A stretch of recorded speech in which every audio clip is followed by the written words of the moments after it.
Good morning, everyone. Today we are examining Ezekiel chapter 35.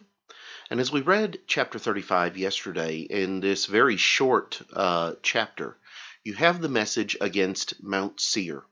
And as we start our discussions about lessons from the chapter this morning, I want us to first begin with some historical lessons about Mount Seir and who it was and who's being discussed here.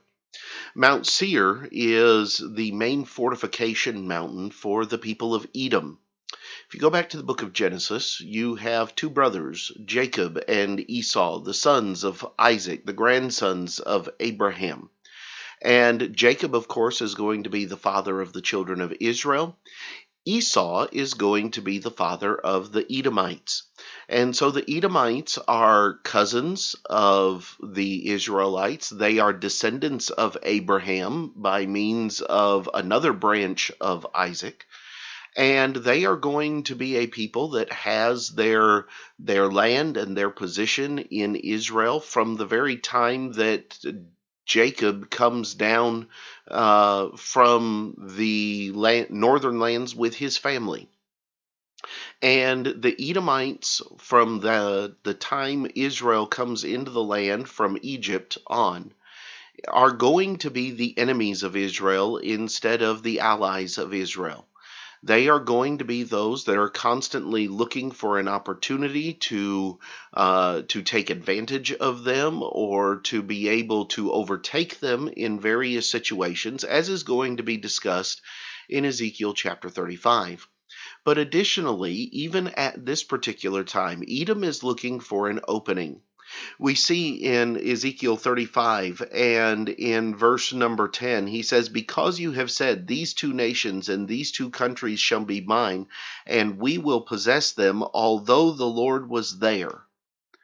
In other words, these two nations, speaking of the northern kingdom of Israel and the southern kingdom of Judah, Edom has been keeping her eye on for their calamity so that they can walk in and take the land. They have no interest in helping their cousins. They have no interest in seeking out their best interest, but they are only interested in themselves and in their power and in their ability. And so God says that they also are going to face calamity because of their attitude toward the people of God, because they have always tried to take advantage of situations that were detrimental to Israel so that they could have the advantage.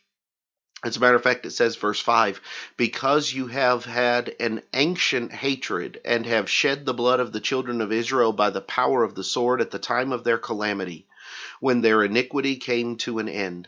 Therefore, as I live, says the Lord God, I will prepare you for blood, and blood shall pursue you. Since you have not hated blood, therefore blood shall pursue you." In other words, I'm going to give you what you have dished out.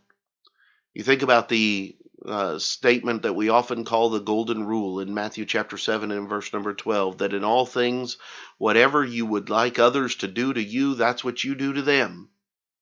Well, the Edomites weren't living by that particular rule. They were doing things to Israel. They were looking out for ways of destroying Israel and expecting that it would not happen to them. As you drop down to the bottom of Ezekiel 35, down in verses 14 and 15, God says, "The whole earth will rejoice when I make you desolate, as you rejoiced because the inheritance of the house of Israel was desolate. So I will do to you. You shall be desolate, O Mount Seir, as well as all of Edom, all of it. Then they shall know that I am the Lord." God says Edom is going to fall as well, and that I'm going to make you desolate just because, in the same way that you rejoiced because Israel was desolate. We often talk about that you get from others the way that you treat them. Now, oftentimes it will be such that you receive something from others that you don't deserve based upon how you've treated others. and that sometimes people don't show gratitude and thankfulness the way that they should.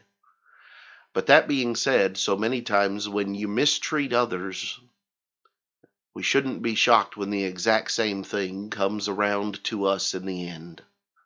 And that's exactly what's going to happen here with Edom. Edom is going to be one who is going to rejoice at the downfall of Israel.